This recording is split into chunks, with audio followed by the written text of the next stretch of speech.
Welcome back to the channel, everyone. I'm really glad to have you here today.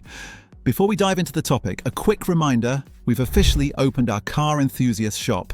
If you're passionate about cars, mechanics, or just living that automotive lifestyle, make sure to check the link in the video description. We've got shirts, hoodies, and designs made especially for true gearheads. Your support helps the channel grow and keeps videos like this coming, so thank you. Now let's get into the topic of today's episode.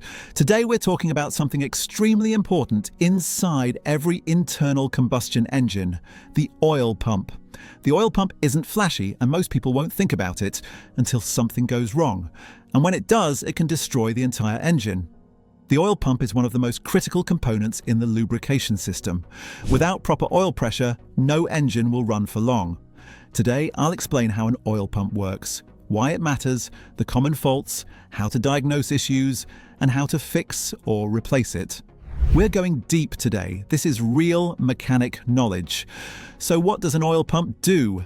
Inside your engine, hundreds of moving parts like crankshaft journals, camshaft lobes, bearings, pistons, and valve components need lubrication. Oil forms a protective film, reduces friction, cools parts, and carries contaminants to the filter. But this only works if oil circulates. The oil pump creates the pressure and flow the engine depends on. It pulls oil from the oil pan, pushes it through the oil filter, and distributes it through internal passages. Think of it like the heart of the engine. Without it, bearings seize, the crankshaft and camshaft wear quickly, timing chain tensioners fail, hydraulic lifters collapse, and turbos can be destroyed. Now let's talk about types of oil pumps. The most common is the gear pump, which uses two meshing gears. As they rotate, they trap and move oil from the inlet to the outlet. Gear pumps are simple, reliable, and consistent. Then we have gerator pumps, common in modern engines.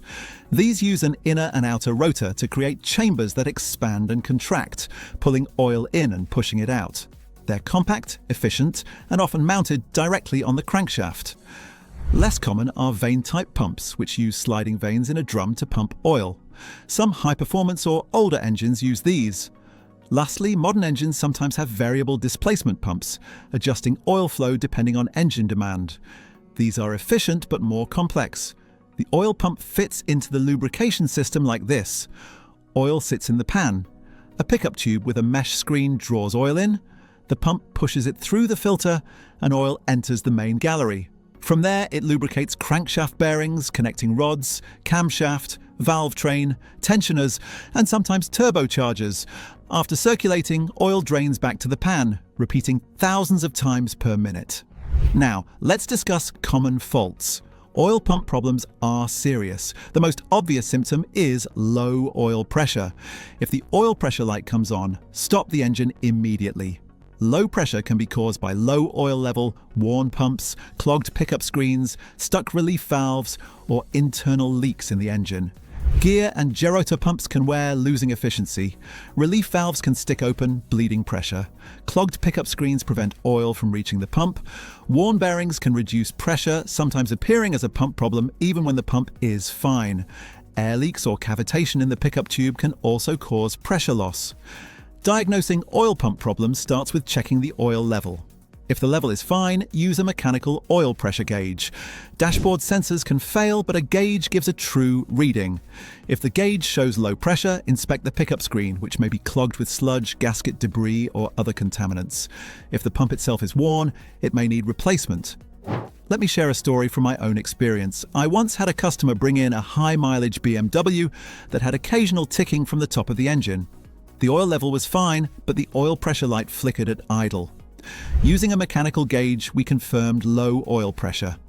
Dropping the pan revealed the pickup screen was partially clogged with old sludge, and the gerator pump itself had worn clearances. We replaced the pump, cleaned the entire system, and after priming and careful reassembly, the engine ran quietly with steady pressure. Cases like this are common and show why monitoring oil pressure is critical, even if the car seems fine. Replacing an oil pump depends on engine design. Some are behind the timing cover, others are inside the oil pan. Crankshaft-mounted gerator pumps can be more involved. Inspect the pump for worn gears or rotors, check the relief valve, and replace if necessary. Clean all surfaces, install with new gaskets or O-rings, torque bolts correctly, and prime the pump if required. Some pumps need manual priming to build pressure before starting. Running an engine with a dry pump can destroy it instantly. After installation, fill the oil and crank the engine without firing it to build pressure. Once you see stable pressure, start the engine and monitor oil pressure while idling and during a gentle drive.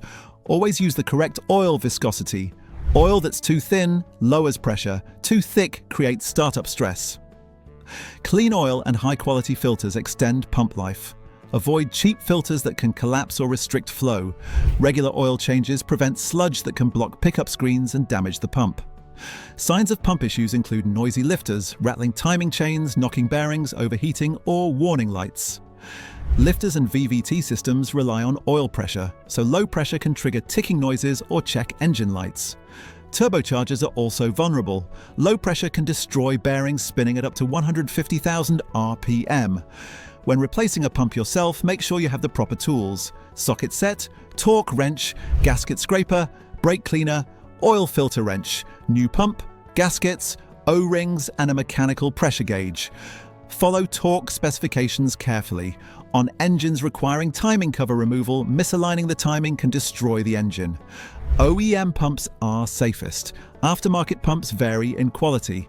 For performance builds, high-flow pumps may be necessary, but stock engines benefit most from OEM replacements. Preventing oil pump failure is easier than repairing one. Keep the oil level full, change oil regularly, use high-quality filters, inspect or replace the pump during engine rebuilds, and avoid excessive RTV sealant. In turbo engines, monitor oil pressure closely, as turbos are very sensitive to low flow. Another tip: if you notice pressure dropping only at idle but normal at higher RPMs, that's a classic sign of a worn pump or pickup restriction. Don't ignore it. To summarize, the oil pump is the heart of your engine's lubrication system. When it fails, everything suffers. Know how it works, monitor oil pressure, keep oil clean, use the right filters, and recognize symptoms early. If the oil pressure light comes on, take it seriously. Your engine's life depends on it. And before we wrap up, don't forget to check out our car enthusiast shop. We've got high-quality designs for true car lovers. The link is in the description below. Your support keeps the channel running, and I appreciate every one of you. Thank you for watching today's video. I hope this deep dive into oil pumps helped you understand how they work and why they're so important. If you enjoyed this video, leave a like, comment, and subscribe for more mechanical deep dives, repairs, and car content. You're part of a great community here, and I'm glad you're along for the ride. Check out the shop link in the description, and I'll see you in the next video.